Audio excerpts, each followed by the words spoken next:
politik dinasti atau hilirisasi dinasti yang coba diupayakan oleh Pak Jokowi atau Gibran atau kelompok para pendukungnya gitu ya, nampaknya itu menjadi salah target atau salah ambil sampel kayaknya. salah bahan gitu ya, karena Gibrannya tidak seperti Jokowi.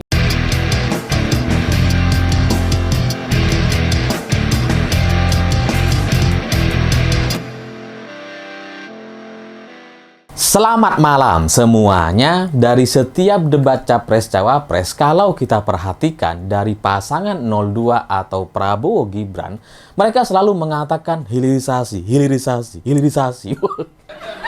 Hilirisasi terus gitu ya. Jadi apapun pertanyaannya, apapun tema debatnya, mulai dari pertahanan, ekonomi, lingkungan, semua jawabannya hilirisasi. Ya, hilirisasinya sih bener gitu ya, tapi kan nggak semua pertanyaan jawabannya hilirisasi. Ya, tapi karena hilirisasi ini terus disampaikan oleh mereka gitu ya, ini menunjukkan bahwa mereka memang tidak paham persoalan gitu ya, atau mereka ini minim ide dan gagasan gitu ya, sehingga ya jawabannya hilirisasi aja gitu. Bahkan di tema batubara, pertanyaan batubara, itu jawabannya sampai ke UMKM. Ya, tapi karena mereka selalu mengatakan hilirisasi, hilirisasi, hilirisasi, saya sampai kemudian menyimpulkan bahwa hilirisasi yang paling tepat yang coba diusung dari pasangan 02 itu bukan hilirisasi industri, hilirisasi bahan-bahan di Indonesia atau sumber daya alam Indonesia, bukan gitu. Yang paling tepat dalam konteks Pilpres 2024 kepada pasangan Prabowo Gibran, hilirisasi yang paling benar bagi mereka adalah hilirisasi dinasti. Nah, itu tepat. Jadi kalau ditanya soal politik dinasti, jawab aja, ya itu bagian dari hilirisasi dinasti. Nah, itu jawaban paling benar lah, karena ya itulah yang terjadi gitu. Nah, cuman hilirisasi dinasti yang sekarang coba diupayakan oleh kelompok 02 ini nampaknya tidak sesuai dengan kenyataan karena speknya atau kapasitasnya itu berbeda sama sekali. Jadi kalau kita mau bandingkan antara Prabowo dengan Jokowi, itu jauh gitu ya, jauh.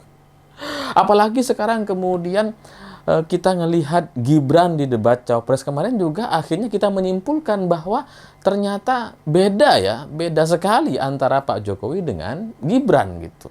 Ya, tapi mungkin karena kita selalu atau kemudian sering diberikan upaya-upaya untuk meyakini sebuah pepatah bahwa buah itu jatuh tidak jauh dari pohonnya gitu ya. Kita coba diberikan keyakinan itu gitu ya.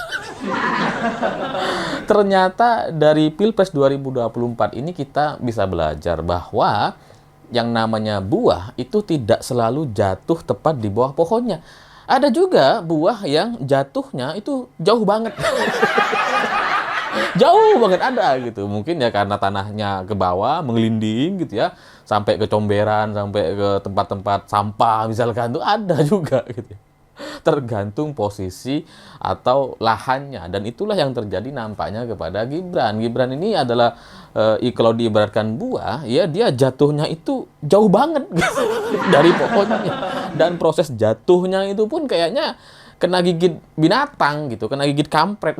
Karena prosesnya lewat intervensi di MK lah, ada drama-drama politik lah. Jadi jatuhnya itu jatuh nggak normal, sehingga itu kemudian membuat antara Gibran dengan Jokowi ini jadi jauh sekali berbeda. Padahal kalau kita mau bandingkan dengan anak-anak presiden yang lain, gitu ya, misalkan dari Bung Karno, gitu ya, anak Bung Karno, Ibu Megawati, itu kan bisa kita lihat jiwa kepemimpinan, jiwa ketegasan, perjuangan gitu ya. Bagaimana Ibu Mega berorasi di usia yang sudah cukup tua seperti itu gitu ya, tapi tetap menggelora.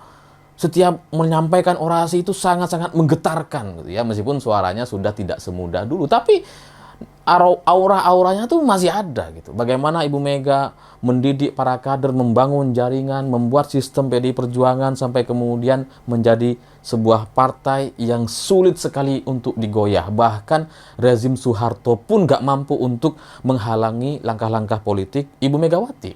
Dan itu terbukti sampai sekarang. PDI Perjuangan konsisten, suaranya selalu berada di atas, meskipun dicurangin gitu ya, tetap aja tetap tinggi, suaranya tetap tinggi. Jadi ya itu ada apa namanya, aura-aura Bung Karno-nya tuh ada gitu, meskipun dari Ibu Megawati ya beda gender gitu ya, tapi tetap kelihatan gitu jiwa kepemimpinan, ketegasan yang sangat-sangat dikagumi gitu, dihormati oleh banyak orang itu ada. Bahwa kemudian ada yang tidak suka dengan Ibu Mega, ya itulah manusia, nggak semua disukai oleh semua orang gitu ya. Lalu kemudian Tommy Soeharto misalkan gitu ya, dengan Soeharto itu kan ya mirip gitu. Antara Soeharto dengan Tommy Soeharto, meskipun Tommy Soeharto sekarang jarang kelihatan, tapi kan adalah kemiripannya. Misalkan Tommy Soeharto itu dulu terlibat dalam kasus pembunuhan Hakim Syafriuddin, sama gitu ya dengan Soeharto, soal keji-kejinya tuh mirip gitu ya. Lalu kemudian Habibie ya, anak-anaknya juga jadi ilmuwan, dia kuliah semua gitu ya, berpendidikan tinggi, fokus kepada keilmuan soal pesawat terbang dan sebagainya ya mirip gitu. Lalu kemudian Gus Dur gitu ya, anak-anaknya Gus Dur itu ya dari apa namanya, semua anak-anaknya ada yang di PBNU gitu ya, aktif di masyarakat gitu ya, aktif di ekonomi di sosial keagamaan, sama seperti Gus Dur gitu. Bahwa kemudian ada yang nggak ikut ke organisasi NU atau organisasi keagamaan misalkan, ya tetap ada mirip-miripnya tuh kayak Mbak Inayah. Itu lucunya tuh mirip kayak Gus Dur. Bercanda-bercandanya tuh mirip gitu. Lalu SBY dengan anaknya, dengan AHY, meskipun AHY itu kadang-kadang agak lemot gitu ya, tapi ya dari bahasa, dari gaya bicara gitu ya, cara menghadapi orang itu ya mirip gitu. Nah, Gibran sama Jokowi ini jauh gitu.